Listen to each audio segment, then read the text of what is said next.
A wise person once told me, dreams don't work unless you do.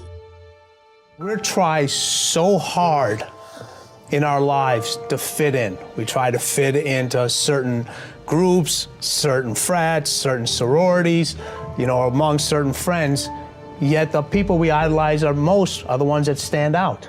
But when you're prepared, there is no fear. There is no fear of failure, because even if you've walked out of something and you feel like you failed at it, your preparation is so strong that you're gonna take that failure and turn it into the outcome you desire. And most people stop at failure, okay? We've all failed at things. I'm gonna continue to fail at stuff, right? It's the most powerful tool you can use, but it all depends on how you use it. What would your future be like if you decided to want that which you desire so strongly that it prepares you past your fears, that you experience the fear, as the one book says, feel the fear and do it anyway? Life is 10% what happens to you, is 90% what you do about it. No matter who you are, no matter where you are in life, you can take the lid off of your job. And if you're wondering if you still have the lid on in your life, here are some clues that's gonna let you know that the lid is still on. If you're not excited about waking up in the morning, if you're sitting around bored out of your mind, if you got time to do everything anybody asks you to do, you probably got the lid on. If when you tell your dreams to all your friends, it makes sense to them, you got your lid on, man. Your dreams should not make sense to everybody. You gotta say something that make people go, how you gonna do that? That's when you got the lid off. And if I were you, I'd do that. I'd take the lid off. Makes sense to me, don't it? They're always gonna get ready to get set to get going. What we've gotta do is, boom, just like that, move into action. Every time you remember your dream, you're removing some dirt. You're digging it back out. The true mark of a champion is, even though some dirt gets thrown on your dream, instead of letting it get buried, you keep shaking it off. You keep moving forward. You keep looking for a new opportunity. You wouldn't be having that opposition if you didn't have something great in you. If your dream wasn't alive and on track, right on schedule to come to pass, you wouldn't have so many things coming against you. That dream is still alive. You may have tried a year ago, 5 years ago, or 40 years ago. Didn't work out. Nobody was there to help you. Go back and try again. This is your time. This is your moment. Your destiny is calling out to you. Can I tell you, your dream is not dead. It's just not in season. Your time is coming. Promotion is coming. Good breaks are coming. Promises you've been standing on. Dreams you've been praying about. Lack is not your destiny. Constantly struggling, barely getting by is not the end of your story. These light afflictions are for a moment. The adversity is temporary. The glory is eternal. Lord, I believe this is my year to get healthy and whole. This is my year to meet the people of my dreams. This is my year to go further in my career, to step into a new level of my destiny.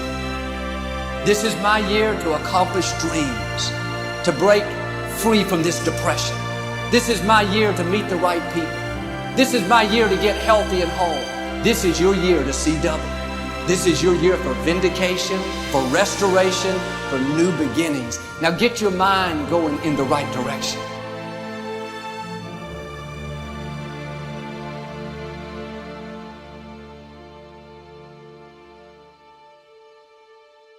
Here's the secret. The people that do the most with their lives, the people that seem the most self-assured, the ones that seem to embody confidence, the ones that seem to define confidence, they're the ones that had to face down the most fear. They simply didn't linger in it. Don't hate your competitors. Respect your competitors. Learn from him. I had a very important person in my life come to me and say, who's your hero? And I said, I don't know, I got to think about that. Give me a couple of weeks. I said, I thought about it. You know who it is? I said, it's me in 10 years. So I turned 25 10 years later. That same person comes to me and goes, so are you a hero? And I was like, not even close. I said, why? I said, because my hero is me at 35. So you see, every day, every week, every month, and every year of my life, my hero is always 10 years away. I'm never going to be my hero. I'm not going to attain that. I know I'm not. And that's just fine with me because that keeps me with somebody to keep on chasing. That's the thing. Success and failure are generally slow processes. Either slowly building things up or gradually tearing them down. And that's why I say you've got to pay attention. You have to watch. You have to watch every single second. Choose love, and don't ever let fear turn you against your playful heart. I believe in manifestation. I believe in putting a rocket of desire out into the universe, and you get it when you believe it.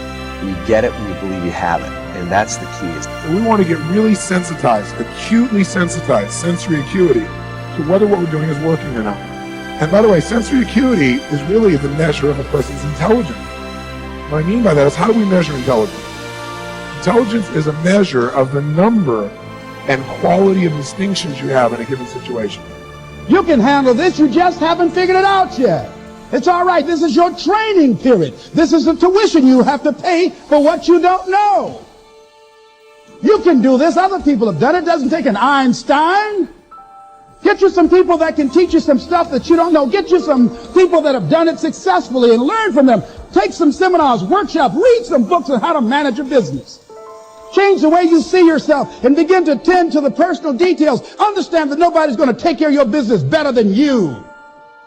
You will notice the most successful people in any field, they are usually the ones who have failed more than anybody else. You see the difference between a successful person and everyone else? It's not a lack of strength, it's not a lack of knowledge, it's a lack of will.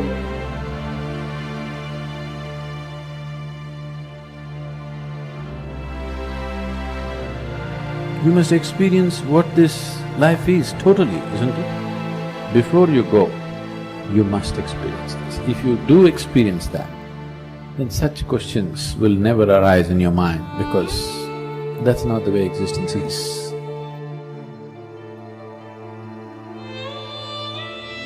It's up to you. In a world where we're taught to look outside for answers, for a job that will make us happy, for money that will make us happy, the answer is within. We already have it.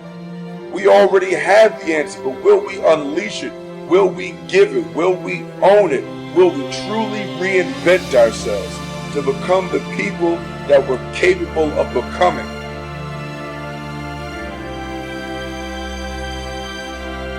The bow too tightly strung is easily broken, says one of the proverbs. Balance is a gorgeous thing. So be monomaniacal in your execution around your high-value targets, your HVTs, your mission plan, but also build in some rewards.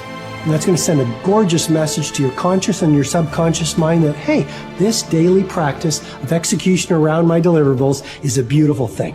And you create this thing called momentum. And the monk who sold his Ferrari, I went back and I saw this recently. I think there's a whole chapter on momentum. And you become like this. I love skiing. You start off small, but as you go down the slope, you pick up momentum. A lot of people say, Robin, where do I start? I want to start a new business. I want to become a better artist. I want to find the love of my life. I want to be a world-class creative. I want to multiply my financial life. Where do I start? You just start. You just start. There's great power in the start. And when you start, life starts supporting you. Well, God wants us all to be courageous, because He knows we'll face times in life and situations and circumstances that it takes more than just a desire, it takes courage.